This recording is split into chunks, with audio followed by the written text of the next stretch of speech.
Percy in a muddle. Percy was feeling bored. Things have been too quiet around here lately, he told himself. What we need is something to liven things up. All the engines know from experience that whenever Percy is bored, that's when he starts feeling mischievous.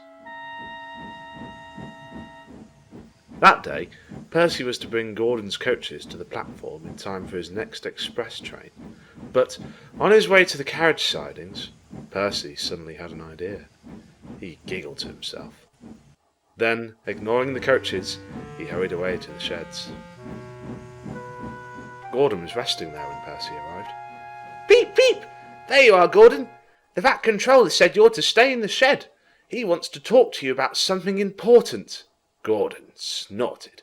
Oh, no, you don't. That's the oldest trick in the book. You know my next train is due shortly. No, it isn't, said Percy. Henry has taken the express already. It was a last-minute change of plan. Pah! Nonsense, snorted Gordon, and he puffed grandly towards the station.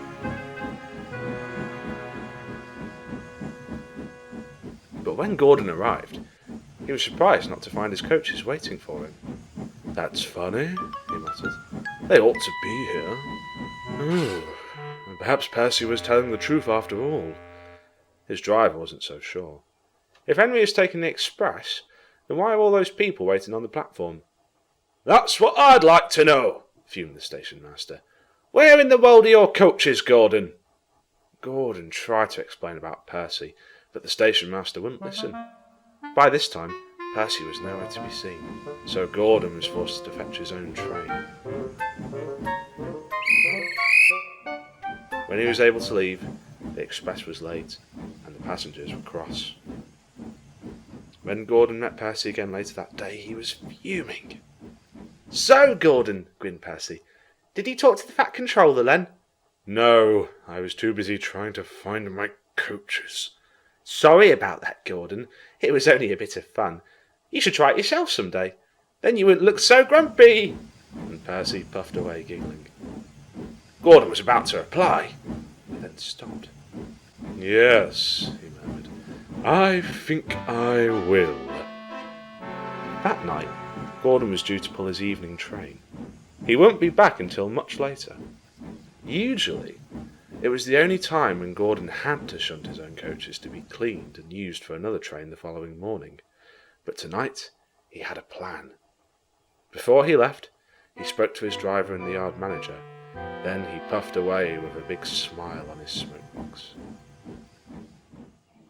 The next morning, the firelighter lit Percy's fire first, so that he could arrange the big engines as trains.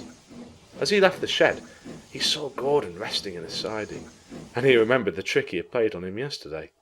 What a clever trick! What a clever trick! He puffed quietly. But when Percy reached the yard, he got a big surprise. The yard was in an awful muddle. All the trucks and coaches were in the wrong places. Footplates and funnels! Exclaimed Percy. What happened? This wasn't how I left things yesterday. We better get this sorted out, and quick, said the driver. Otherwise it'll be chaos before the morning rush.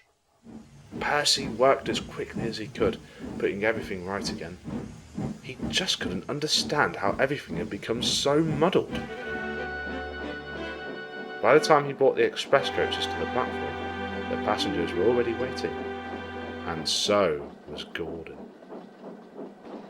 Morning, Percy, said Gordon cheerfully. What kept you? What kept me? I've been trying to organise the yard.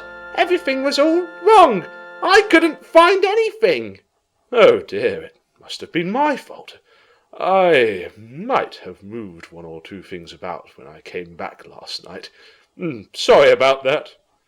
Gordon paused, and then added, But, after all, you did say that I should have a little bit of fun. You don't mind, do you? Percy snorted. Oh, no. Of course I don't mind, he said casually. Unfortunately, the Fat Controller did mind when he heard all about it. After speaking to Gordon and Percy, both engines thought twice about playing any more tricks for a while.